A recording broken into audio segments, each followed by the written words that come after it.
많은 가정에는 조상들의 정신을 담은 가훈이라는 것이 있으실 것입니다.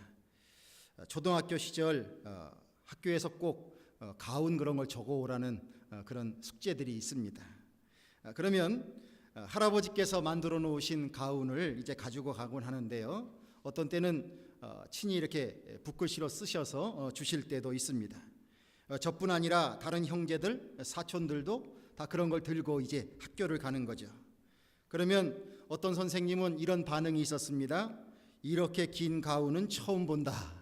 이렇게 말씀하시는 선생님도 있곤 했습니다.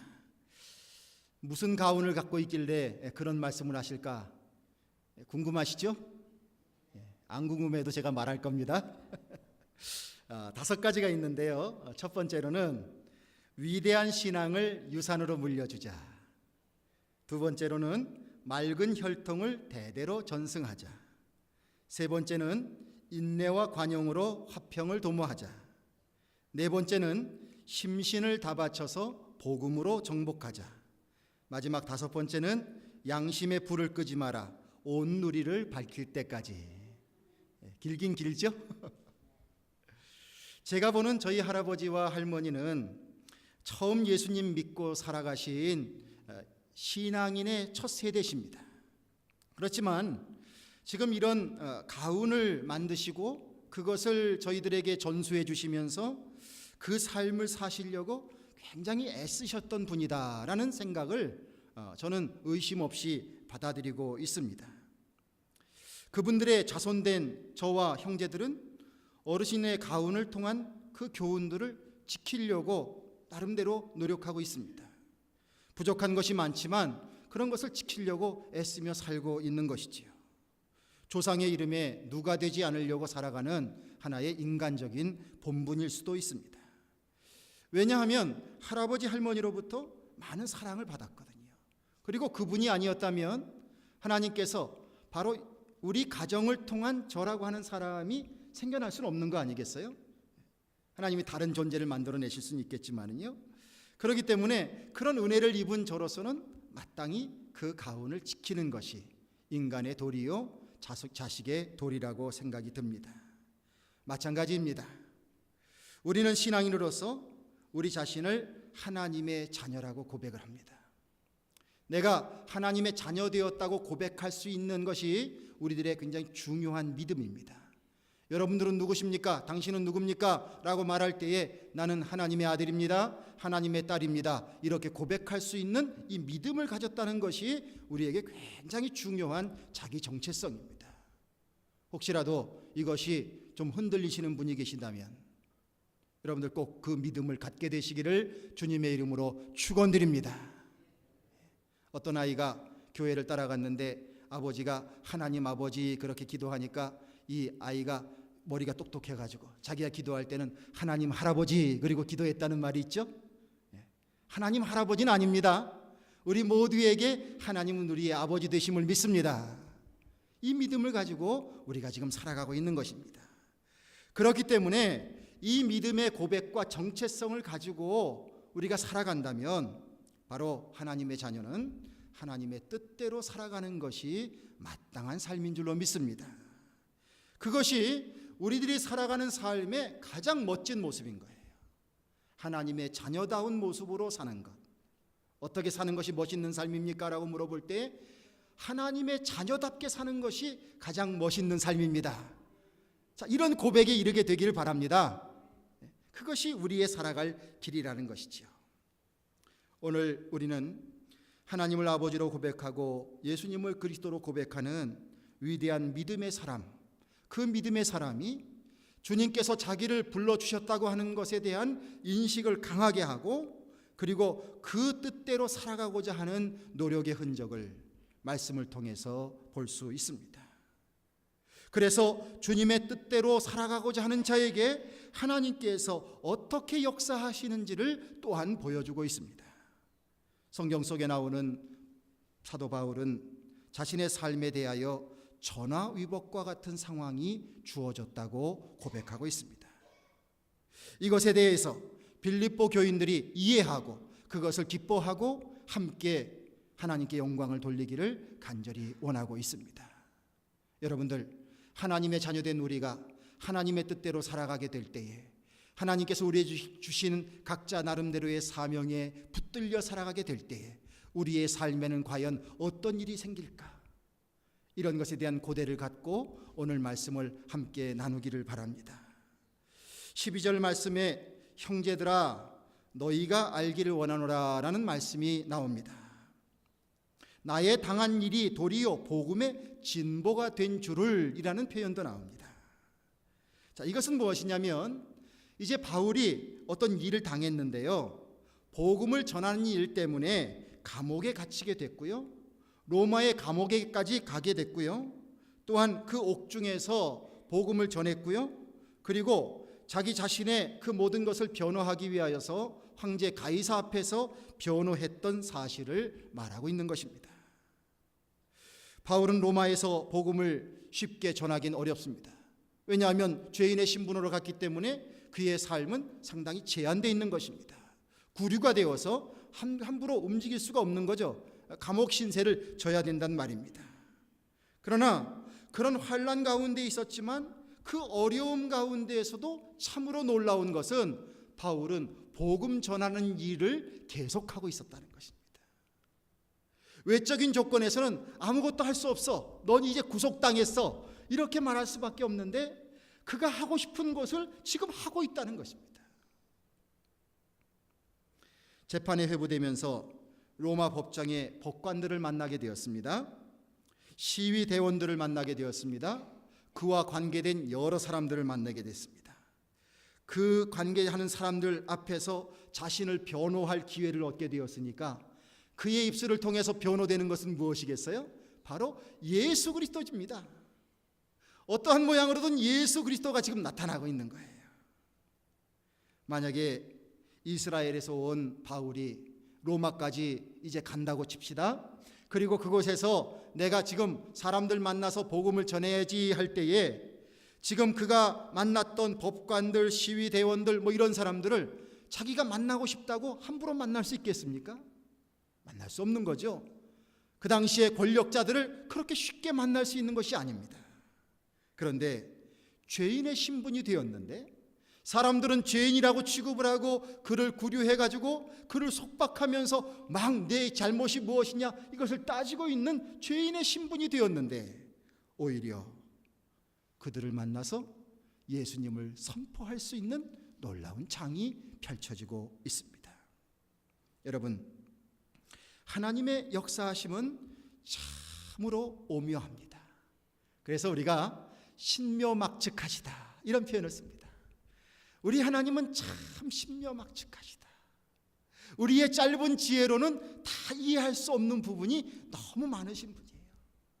그런데 이런 하나님의 역사하심이 이렇게 참으로 오묘하게 나타나는데 우리의 눈에는 분명히 막힌 곳 같았어요. 그러나 길이 열리게 됩니다. 위기에 있는 것 같으나 그것이 오히려 한 발짝 더 나갈 수 있는 기회가 되는 경험을 하게 됩니다. 이것이 하나님의 신비로운 역사인 줄로 믿습니다. 복음의 역사는 여태까지 그렇게 흘러내려 왔습니다. 그러기에 여러분들, 우리의 본능적인 상황을 주목하려고 하는 그 본능을 접으시고 하나님 말씀에 주목하며 하나님께 주목하며 사시게 되시기를 주님의 이름으로 축원합니다. 상황을 바라다 보면서 나 나름대로의 다 판단들을 하고 계시잖아요. 그러나 믿음의 사람들은 참고만 할 뿐 그것을 의지해 살지 마시라는 겁니다. 우리가 어려운 상황이면 상황일수록 오히려 더 내가 하나님 앞에 바로 서 있는가, 하나님께서 기뻐하시는 모습으로 있는가, 그리고 하나님께서는 이 상황 속에서 어떤 역사를 하실까, 하나님께 주목하고 하나님께 기도하고 하나님께 응답을 구하고 이렇게 살아갈 수 있는 이 삶이 바로 하나님을 믿는 하나님의 자녀다운 모습이 되는 줄로 믿습니다. 우리 한번 그렇게 멋지게 살았으면 좋겠습니다. 14절에 형제 중 다수가 나의 매임을 인하여 주 안에서 신뢰함으로 겁없이 하나님의 말씀을 더욱 담대히 말하게 되었느니라. 다수가 나의 매임을 인하여서 주 안에서 신뢰했다. 여기서 형제는 누굴 얘기하냐면 지금 로마의 감옥에 갇혀 있는데 그 로마 지역에 있는 이제 교인들인 거예요. 자, 우리가 인간적으로 생각하면 내가 믿고 의지해야 될 사람이, 내가 존경하는 분이, 나의 리더가 감옥에 갇혔습니다. 그러면 어떻게 됩니까? 그분이 그럴 뿐이 아닌데 왜 감옥에 갇히지? 의구심이 듭니다. 과연 살아날 수 있을까? 노임을 받을 수 있을까? 불안에 떱니다. 내가 딴 길을 찾아야 되는 것 아닌가? 이런 생각을 갖게 됩니다. 그래서 사분오열되고 분열이 돼야 될 것 같은데 오히려 바울이 주님 안에서 이런 매임을 당하는 것에 참된 가치를 깨달으면서 그 로마 교회의 형제들의 다수가 오히려 하나님 앞에 영광을 돌렸다. 어저께요, 이 지역에서 교회 앞에 이제 찬양제가 있었습니다. 12월이 되면 이제 성탄절을 이제 시작하는 찬양제를 준비하고 또 여러 교회에서 또 우리 목사님들이 협조해서 이렇게 찬양을 하게 되는데 유독 제 눈에 들어오는 한 교회가 있었습니다. 다름 아닌 소망교회입니다. 정혜천 목사님 저하고 아주 좋은 교분을 나누고 있기도 하지만 여러분들 소식을 아신 분도 계시고 또 위에서 기도하신 분들도 계실 것입니다. 사모님이 암으로 지금 투병 생활하고 계십니다. 굉장히 힘들게 어려운 키모테라피를 다 받고 계신데 과정이 잘 진행되고 있습니다. 그런데 참 밝게 계셔요. 우울해하지 아니하시고 긍정적으로 생각하시고 그 모든 것을 담담하게 잘 받아들이면서 지금 이렇게 하루하루의 삶을 진행되어 오고 계십니다. 그런데요, 그동안 쭉 봐왔던 그 교회의 모습, 그 성도님들의 모습 가운데에서 제가 보는 올해의 소망교회 교인들의 모습은 더 아름답고 긍정적인 모습을 볼 수가 있다는 거예요. 어저께도 나와서 찬양을 하시는데 얼마나 마음에 신금을 울리는 찬양을 해주시는지 너무너무 기뻤어요. 그래서 찬양을 부르고 들어가실 때까지 아마 제가 제일 끝까지 박수를 오랫동안 쳤던 것 같아요. 고통이 있고 힘들고 어려운 일이 있었지만 그러나 그 과정을 지금 통과하고 있지만 어려움 가운데에서 성도님들이 함께 사모님을 위해서 기도하고 내가 교회의 한 일원이 되어서 함께 뭉쳐야 되겠다고 하는 이 마음을 가지고 그리고 그것을 해나가는 것이 아닌가. 마음 한구석으로 얼마나 기뻤는지 모릅니다. 사랑하시는 성도 여러분, 믿음을 가진 믿음의 공동체는 어려움이 닥쳤을 때에 오히려 함께 하나가 되고 서로 마음을 합쳐서 더 아름다운 그리스도의 사랑을 나타내야 되는 것이 참된 신앙의 공동체여야 되는 줄로 믿습니다. 우리 그리스도인들은 하나님의 자녀로서 그렇게 살아가야 되는 거죠. 너무나도 감사한 것은 바울이 옥에 갇혔는데 로마의 교인들이 담대히 이것을 당당하게 받아들이고 그리고 그 가운데에서 이 일을 감당하는 이 모습을 보여주고 있는 것입니다. 바울은 너무나도 기뻤습니다. 그가 비록 옥에 갇혔지만 옥 밖에 있는 사람들도 열심을 다해서 주의 복음을 증거하려고 애쓰는 소식을 듣게 되면서 너무나 기뻤습니다. 그렇구나.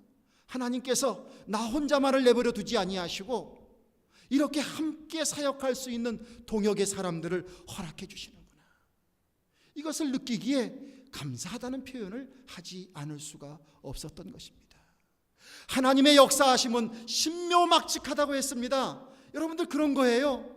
우리가 나 혼자가 어떻게 이 일을 감당할 수 있을까? 정말 절박한 상황이라고 생각할 수 있지만 그 가운데에서 하나님을 바라다 보면서 조금만 더 참으시면 하나님께서는 내가 어렵게 느끼는 것, 부담을 느끼는 것, 정말 힘든 것을 함께 지고 나갈 동역자들을 허락해 주시는 줄로 믿습니다. 조금만 더 참으세요. 가정에서도 힘드셔도 조금 더 참으세요. 교회에서도 힘드셔도 조금 더 참으세요. 주님을 바라다 보면서 선한 뜻을 가지고 한 걸음 더 나가는 겁니다. 그렇게 하다 보면 하나님께서 우리를 세워주시고 함께 그 일을 분담할 사람들을 반드시 붙여주시는 줄로 믿습니다.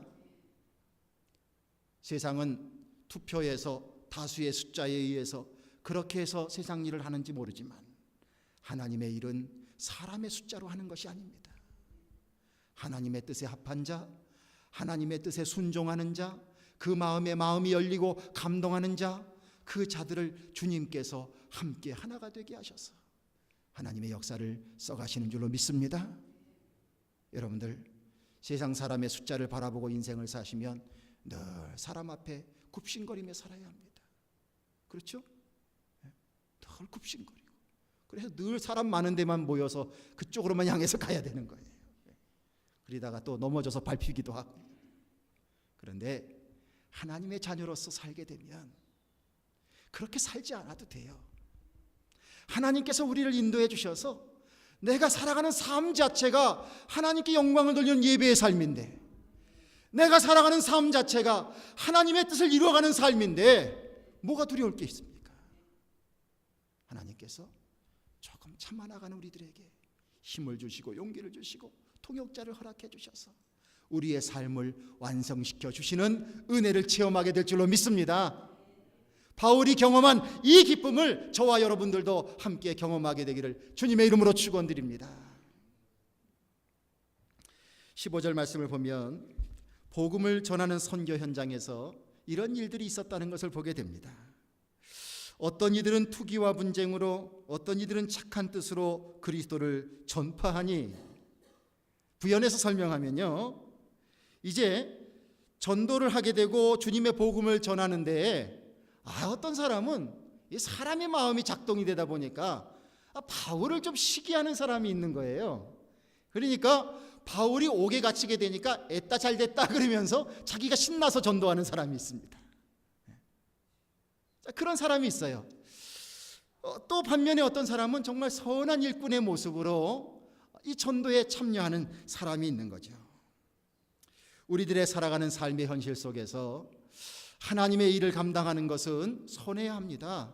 왜냐하면 우리 하나님은 결과만 선한 것을 찾으시는 분이 아니시거든요.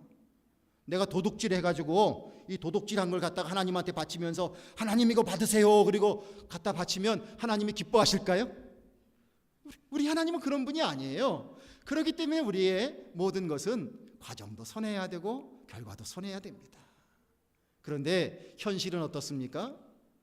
하나님의 자녀로 살아간다고 하면서 전도한다고 하면서 선교한다고 하면서 때로는 경쟁이 있습니다.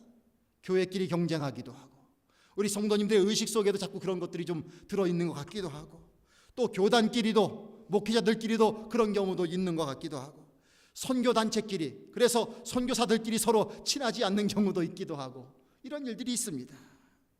경쟁이라는 것이 어느 정도는 열심을 내기 위하여 선의의 경쟁은 필요할 줄로 알아요. 그러나 정도를 넘어서면 세상에 조롱거리가 되고 맙니다.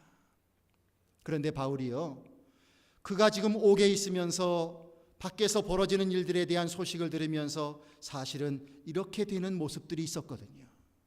그래서 자칫 잘못하면 이것이 세상의 조롱거리가 될 수도 있었거든요. 바울이 옹졸한 사람이었다면 화를 버럭내면서 내가 이렇게 고초를 겪고 있는데 도대체 밖에서 뭐를 하는 거냐고 이렇게 쏘아붙일 수도 있었던 상황이었거든요. 그런데 바울이 이런 말로 고백을 하고 있습니다. 18절 말씀에 외모로 하나 참으로 하나 무슨 방도로 하든지 전파되는 것은 그리스도니 이로써 내가 기뻐하고 또한 기뻐하리라. 일단은 문제 삼지 않겠다는 거예요. 왜냐하면 그들이 혹시라도 자기의 영광을 위해서 열심을 내는 전도를 할지라도 그들이 전하는 전도의 내용 속에는 예수 그리스도라는 이름이 들어가게 되고, 복음이 척박한 그 세상 속에서, 복음이 메말라 있는 시대 속에서 사람들이 예수 그리스도라는 이름이라도 들어볼 수 있는 기회가 되기 때문에 어떤 모습이든지 그것이 예수님을 선포하는 것이 된다면, 그래서 믿음을 갖게 되는 하나의 동기부여가 된다면 나는 아무 상관이 없다고 고백하고 있습니다. 이 모습을 통해서 바울의 마음이 어떤 마음인지를 우리는 깨달을 수 있습니다. 바울의 근본적인 마음은 자기 자신이 아니라 오직 복음 선포에 있었습니다. 나 중심의 삶이 아니라 그리스도 중심, 복음 중심의 삶이었다는 거죠. 이것은 그리스도가 선포되기를 얼마나 소망하는 바울 자신의 마음을 엿볼 수 있는 구절이라고 생각합니다. 여러분들, 그는 우리와 똑같은 성정을 가진 사람이었지만 하나님께 붙잡힌 받은, 예수 그리스도께 붙잡힌 받은 실로 위대한 신앙인이었습니다. 우리의 삶의 초점이, 우리들의 신앙생활의 초점이 바울처럼 그리스도께만 맞춰 있을 수 있다면, 내 자신에게 맞춰져 있는 것이 아니라 그리스도께 맞춰 있을 수만 있다면, 여러분들, 내가 신앙생활하는 것이 왜 문제가 되겠습니까? 교회 생활하는 것이 왜 문제가 되겠습니까? 선한 일을 하는 것이 왜 문제가 되겠습니까?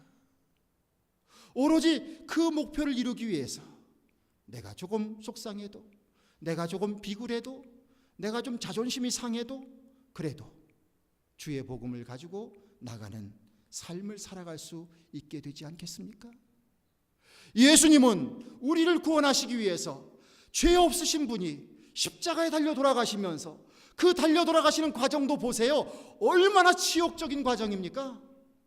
그런데 그 과정을 거치셔서 우리를 구원해 주시고 믿음의 사람으로 하나님의 자녀로 회복시켜 주셨는데, 우리의 삶에 있어서 하나님의 자녀된 내가 주님을 중심으로 하여 살아가는 삶을 사는 것은 너무나도 지극하고 당연한 것인 줄로 믿습니다.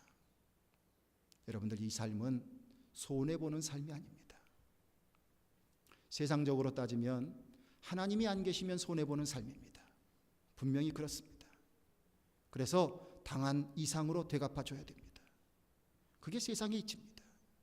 그러나 우리는 하나님을 믿습니다. 하나님이 나의 아버지 되심을 믿습니다.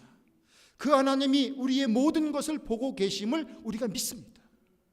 그러기에 하나님께서 계심을 믿는 존재이기에 우리는 세상에서 조금 멸시를 받는다고 할지라도, 오해를 받는다고 할지라도, 업신여김을 받는다고 할지라도 어떤 모양이든지 예수 그리스도가 전파되고 그곳에 주님의 사랑이 이루어질 수만 있다면, 그래서 하나님의 나라가 이루어질 수만 있다면 이 일을 위하여 헌신되는 것이 하나님의 자녀로서의 마땅한 삶인 줄로 믿습니다.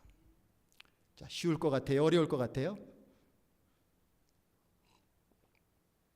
자, 이렇게 사는 것이 쉽겠습니까? 어렵겠습니까? 쉽지 않을 거예요. 그러나 주님께서 우리들에게 거룩한 목표를 주셨습니다. 그리고 우리와 똑같은 성정을 입고 있는 한 사람 바울이 그런 삶을 이루어 나가고 있는 모습을 보여주고 있습니다. 찬송가 204장의 내용, 세상과 나는 간 곳 없고 구속한 주만 보이도다. 진정으로 예수 그리스도가 내 안에 참 중심이 되어 주시니까 세상에서 벌어지는 일들, 나에게 닥치는 세상적인 조건이 별 문제가 아닌 거예요. 오로지 주님을 향하여서 구속한 주를 바라보며 살아가는 삶을 사는 것입니다. 19절에서 바울은 이렇게 고백하고 있습니다. 이것이 내 구원에 이르게 할 줄 아는 고로 감옥에서 나오는 것도, 또한 그가 노임을 받는 것도 모든 것이 하나님의 은혜 가운데 이루어지는 것을 믿고 고백합니다. 세상 사람들은 어려운 일이 생길 때에 변호사를 찾고 보석금을 준비하고 권력자를 찾아서 문제를 해결하려고 합니다. 그러나 이러한 모든 것은 어떤 것을 진행하는 하나의 지혜요, 또한 앞길이 돼야 될 줄로 합니다. 우리 그리스도인들에게 가장 중요한 것은 무엇이냐면 바로 하나님께서 나의 앞길을 인도해 주시리라고 믿는 믿음 속에 간구하고, 즉 기도하고, 그리고 성령의 자세를, 성령의 도우심을 간구하는 자세를 갖는 것이 우리에게 가장 필요한 줄로 믿습니다. 바울은 지금 감옥에 있습니다. 그가 재판받고 난 후에 어떤 일이 벌어질지 그는 모릅니다. 노임을 받을 수 있을지 아니면 죽게 될지 그는 모릅니다. 여느 사람 같으면 제발 유능한 변호사를 찾아주세요. 제발 보석금을 많이 좀 준비해 주세요. 이런 얘기가 그의 모든 탄원일 것입니다. 그러나 바울은 그렇게 하지 않습니다. 오히려 하나님께 기도하면서 주께서 나의 앞길을 책임져 주시기를 믿고 나가고 있는 모습이 우리들에게 큰 경종을 울려주고 있습니다. 여러분들, 이제 바울은 하나의 거룩한 소망을 갖고 이렇게 고백합니다.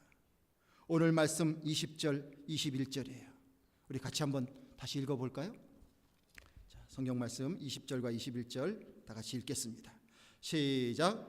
나의 간절한 기대와 소망을 따라 아무 일에든지 부끄럽지 아니하고 오직 전과 같이 이제도 온전히 담대하여 살든지 죽든지 내 몸에서 그리스도가 존귀되게 하려 하나니 이는 내게 사는 것이 그리스도니 죽는 것도 유익함이니라. 할렐루야.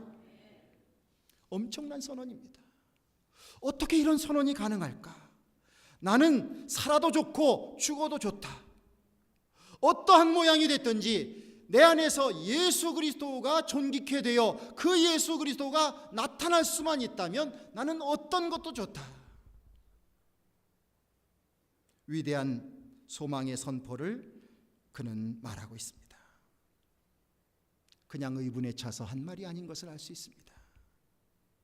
구류가 됐다가 풀려났다가 이런 과정 속에 결국은 바울은 순교를 하게 되었습니다.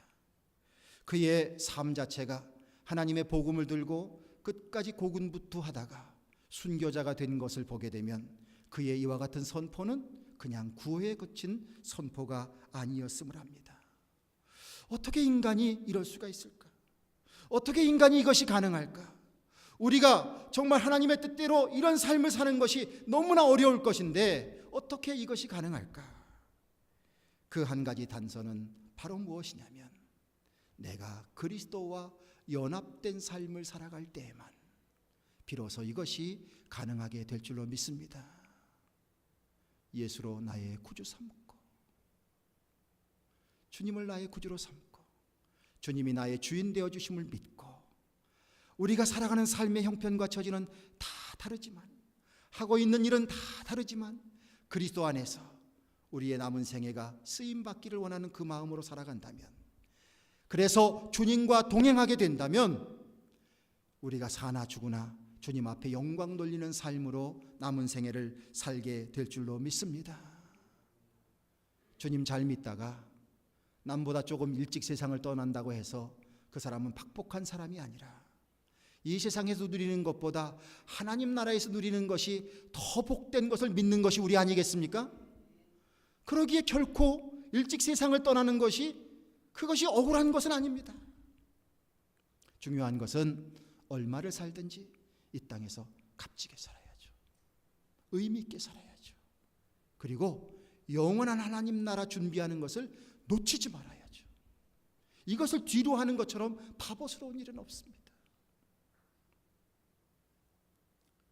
주기철 목사님이 감옥에서 고생하시면서 이런 고백을 하셨습니다. 일제치하에서 신사참배를 강요하게 될 때 그것을 끝까지 부인하시다가 48세에 돌아가셨어요. 48세면 저보다도 어린 나이 아닙니까 훨씬? 그런데 그가 감옥에서 이런 기도를 하셨어요. 한번 들어보세요. 나는 바야흐로 죽음에 직면하고 있습니다. 나의 목숨을 빼앗으려는 검은 손은 시시각각으로 다가오고 있습니다.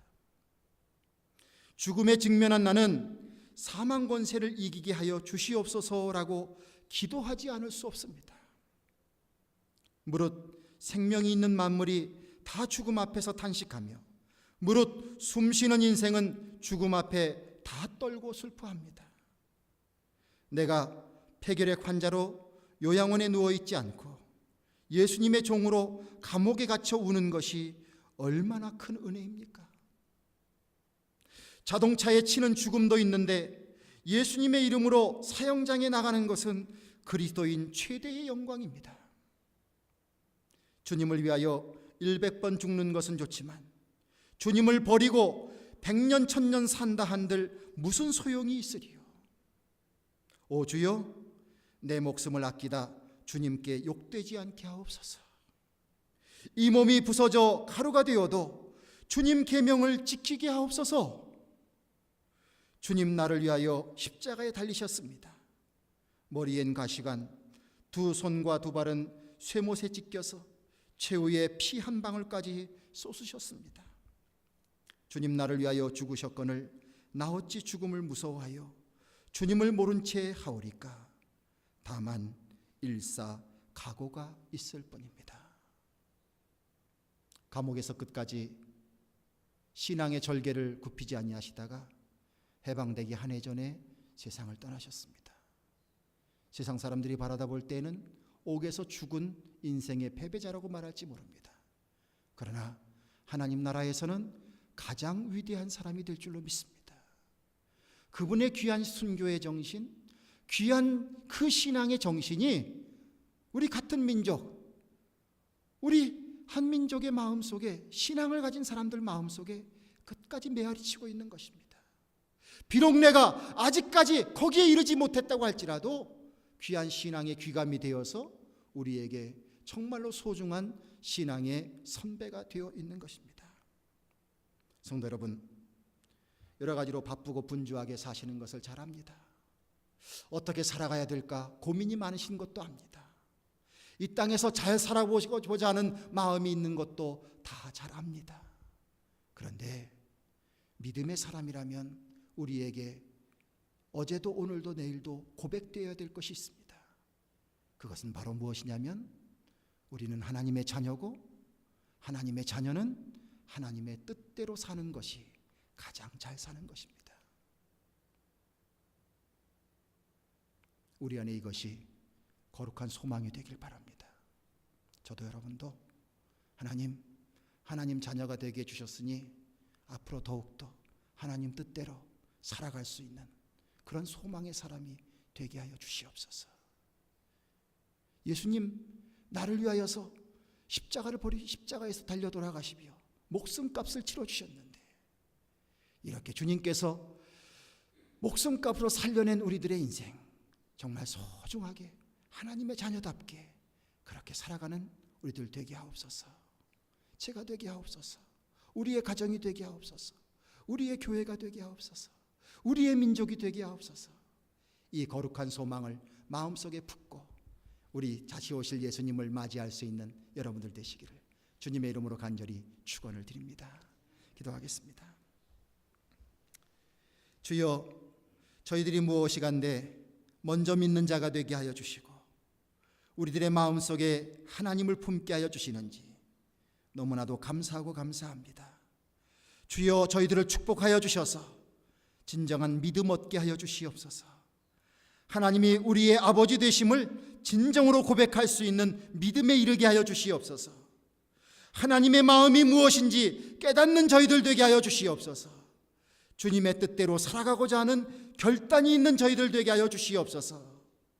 어느덧 살다 보니 40년도 지나고 50년도 지나고 60년도 지나고 70년도 지나고 80년도 지났습니다. 우리에게 남겨진 인생이 얼마나 주어질지 모르는데 하나님 복되게 살기를 원합니다. 하나님 뜻대로 살기를 원합니다. 하나님 뜻대로 살아서 정말 하나님께 영광이 되는 삶이 되기를 원합니다.